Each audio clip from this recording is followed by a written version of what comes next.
Okay, let's talk about Brian Kohberger and the alibi and also stalking or not stalking.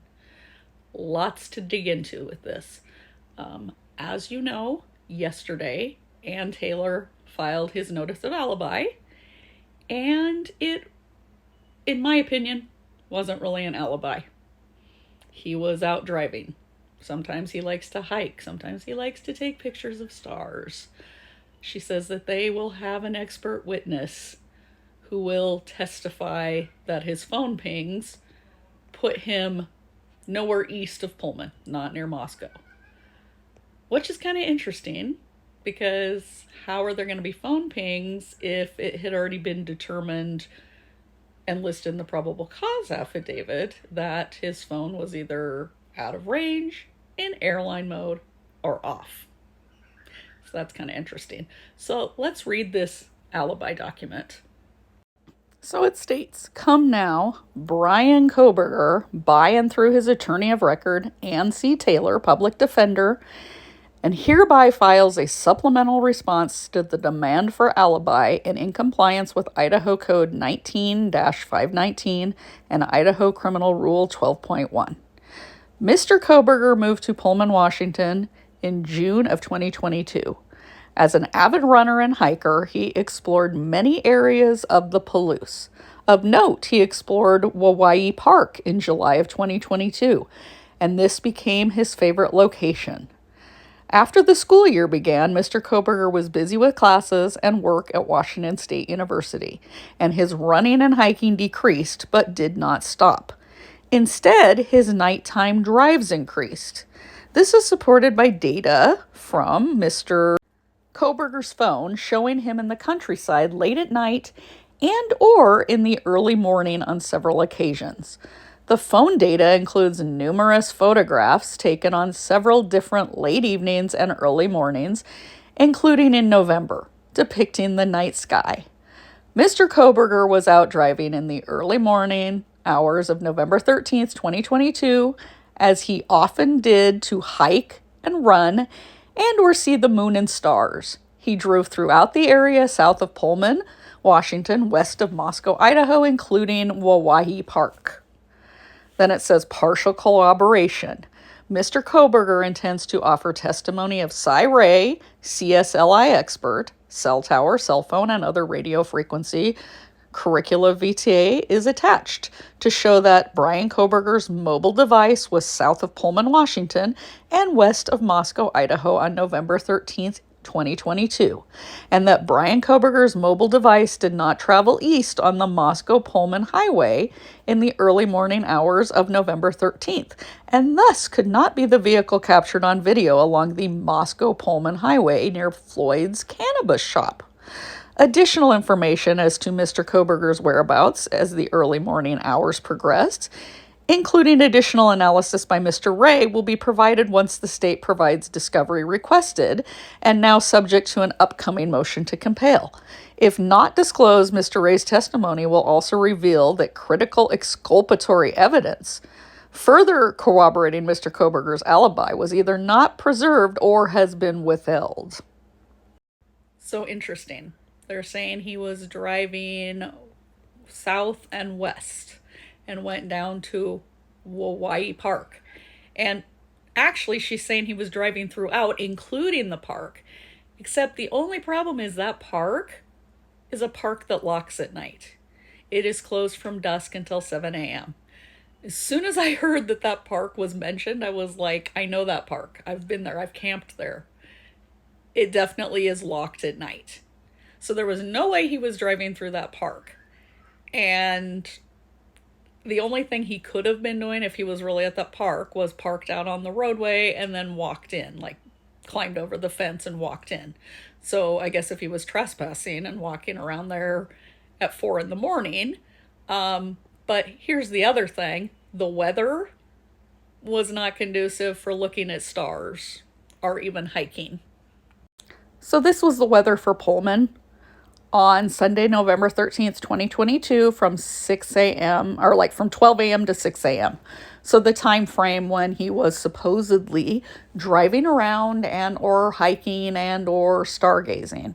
And Wawawai Park is about 10 miles from Pullman. And so the weather would have been basically the same. It was 28 degrees and had ice fog. Okay. And I know from being along the Snake River that when it's foggy in the area, it's worse by the river. I've had a few hairy moments driving along the Snake River when it's been foggy and you can hardly see at all. So I do not believe he was stargazing. I really find it hard to believe he was hiking in 28-degree weather. I mean, I suppose he could have, but it just feels like the weather and the fact that the park is locked doesn't seem to back things up. And just in case you don't believe that there are gates on the park, let me show you. This is from Google Maps, and it was taken just 9 months ago. And those gates have been there for years, though, folks. But this is the only entrance in and out of that park. And those are locked at night, and there is a live-in park caretaker. So that's who you would have to contact if you needed to get in or out after hours. And I just find it interesting that they never put in this alibi notice that there was an eyewitness. Because I feel like if he was in that park at night after hours, that at least the caretaker or somebody else would have noticed him. But if there was an eyewitness, Anne had to file that yesterday. So kind of interesting. There's nobody to corroborate that he was actually physically there. I just wonder how they are going to prove he was at these areas outside of Pullman and down at the park at the times when the homicides were taking place. Because you're also going to have an expert from the FBI who did the cast report that's going to say that Brian Kohberger was pinging off cellular resources that went through Pullman and then stopped right around Nevada Street. Now, having gone to WSU, I can tell you, you would not drive on Stadium Way clear over to Nevada Street if you were going to head down driving to Hawaii Park. You would not go that way. You would go the other direction on Stadium Way and down to Grand Avenue. So it's interesting to me that the PCA has him going on Stadium Way, headed towards like you would go to Moscow, to the highway to Moscow. And then also, he pings on cellular resources near Blaine, Idaho, not too long after the murders. If he was clear over west, he wouldn't have pinged over near Blaine. The other thing is, it keeps saying cellular resources. It doesn't really say towers until later in the probable cause affidavit. And I think part of that is because there are small cells in Pullman, Moscow. So there's not just the traditional towers. And people go, oh, there's only like 3 or 4 towers. Well, only around 3 are registered with the FCC because of their height. Unless they're over 200, they don't have to be registered. But if you look at this map of just AT&T cellular resource locations, it shows you a different story. Okay, this is like from Lewiston, Clarkston on up to Pullman and Moscow and then up headed towards Spokane. But if you see that 9 down towards the lower part of the screen, that's Lewiston, Clarkston.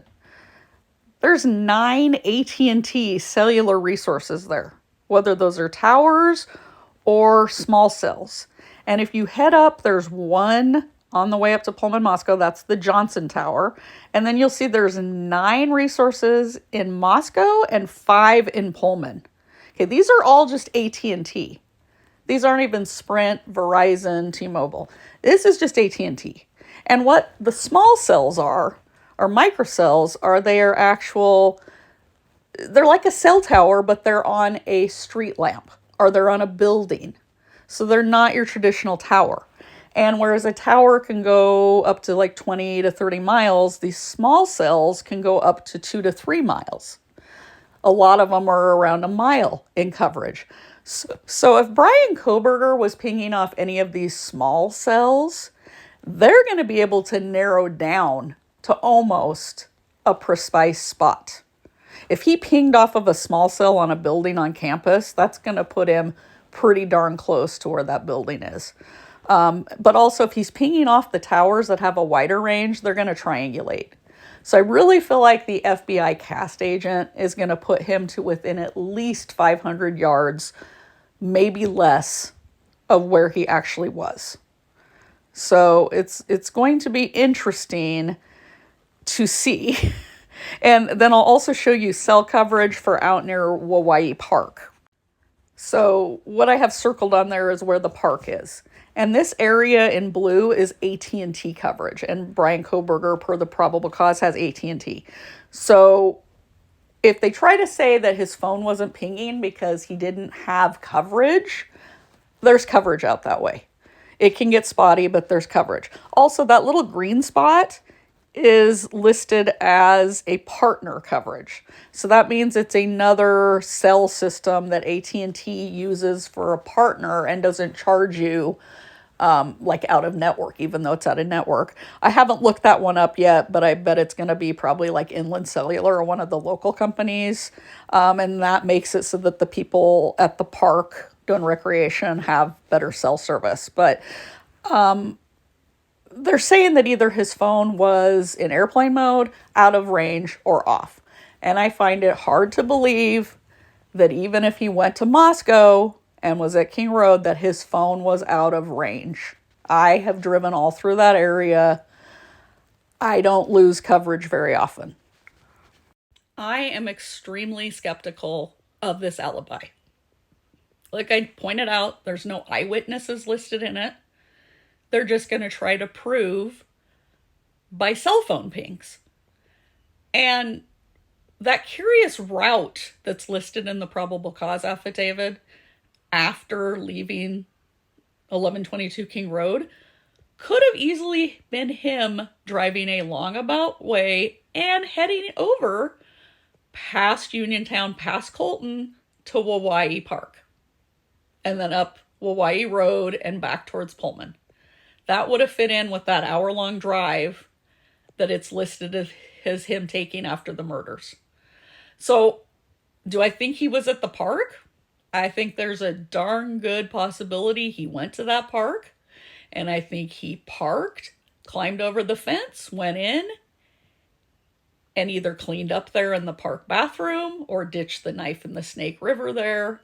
It's also a possibility he threw it in the Snake River later in the day when he went down to Lewiston, Clarkston.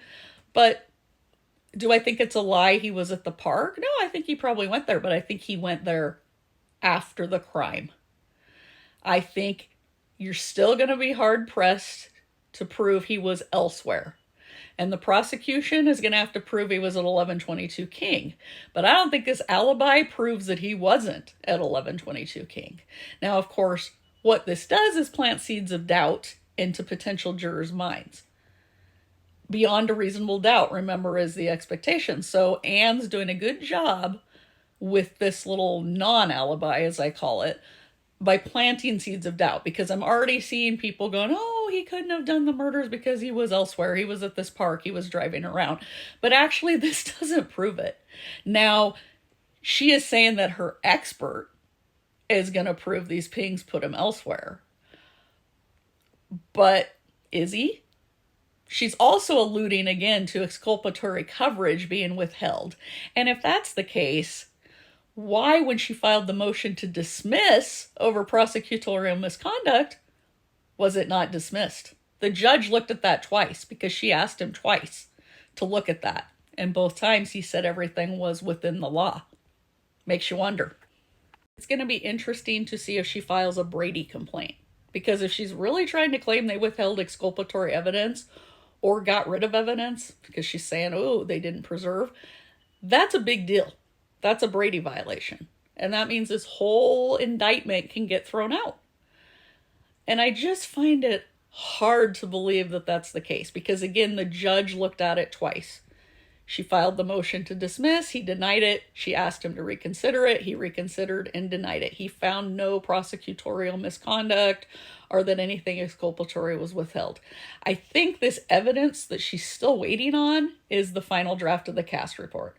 I'm not sure why the FBI is taking so long on that, but I really don't see how that's going to be exculpatory. I feel like if it had been exculpatory from day one, he wouldn't have even been indicted, because Idaho law says the grand jury has to be shown exculpatory information. I just feel like this alibi is just to poke holes in the prosecution's story, but it doesn't actually prove he was elsewhere. But it may be enough to do the trick and convince a jury that maybe he wasn't at King Road. Maybe he was, maybe he wasn't. You just have to get a couple jurors not agreeing with the rest, and you won't get a conviction. So that's going to be interesting when trial starts to watch. Now I want to talk about the revelation last week about the no stalking. But of course, it's not really a revelation because we always knew there was no stalking. Moscow Police Department had said that. The probable cause affidavit says they were looking into whether there was stalking or surveillance, and it never said that they found evidence of that. And let's look first at the legal definition of stalking in Idaho. Okay, I'm just going to skim through this. This is from Idaho's laws, 18-7906, stalking in the second degree. And it says a person commits the crime of stalking in the second degree if the person knowingly and maliciously engages in a course of conduct that seriously alarms, annoys, or harasses the victim and is such that it would cause a reasonable person substantial emotional distress, or engages in a course of conduct such as would cause a reasonable person to be in fear of death or physical injury, or in fear of the death or physical injury of a family member or household member. And then it goes on to talk about course of conduct and what different family members are and definitions. So basically in Idaho, stalking means that the victim has to be aware of it. They would have to be alarmed. They would have to know, be in fear. So if Brian Kohberger was watching from afar and none of the victims knew he was watching, that doesn't meet the definition of stalking. So we've got a couple scenarios here. They could mean that legally he wasn't stalking them, meaning that they wouldn't be able to file charges against him for stalking because they didn't know, he hadn't made contact with them, hadn't made his presence known. Didn't follow them to where they would see him, didn't send them weird messages, didn't send them letters, or there was just never any contact at all. I personally believe there was no contact at all. I think he was surveying the house. I think he was casing the house. I believe the house was what he picked and not the occupants. People like the Night Stalker looked for vulnerable houses.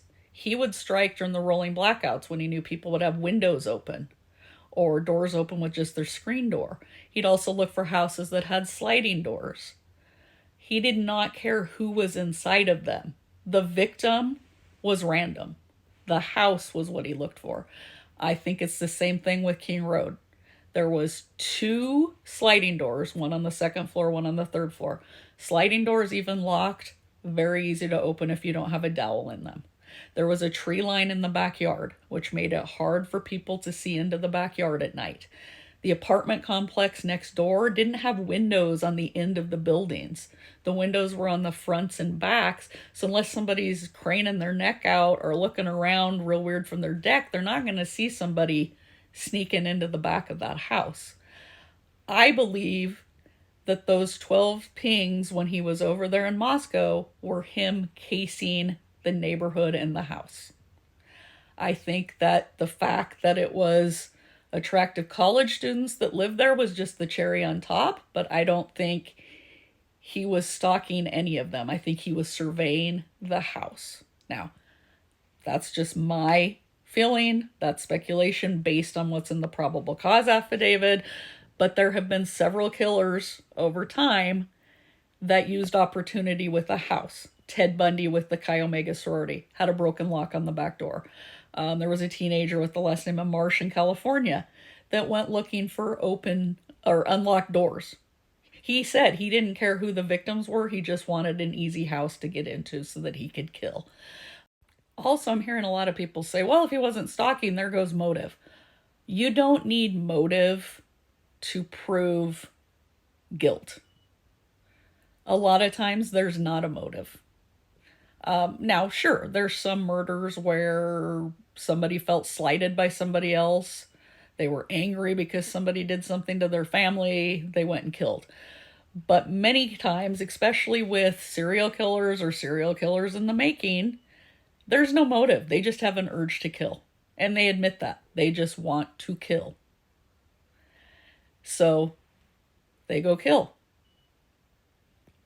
There doesn't have to be a motive. You don't have to prove motive. Intent? Sure. But motive? No. So anybody saying that you have to have motive or you can't find someone guilty, that's absolutely not true. And most of the time you will never determine their motive, not unless they want to sing like a bird. And in this case, I don't think he's going to talk. We may never find out his reason for committing these crimes because he's likely never going to talk. A lot of them don't. I mean, Jeffrey Dahmer did. That was rare. Ted Bundy tried to blame it on porn. It is what it is. There's a lot of monsters out there, and there's no rhyme or reason to what some people do. And unfortunately, they cross paths with innocent people, and they take lives. So this whole thing is going to be, again, interesting going forward. The pretrial maneuvering is always one of the most interesting parts of any case. So just buckle up, folks, because it's going to get a little bit more interesting from here on out until we get to trial.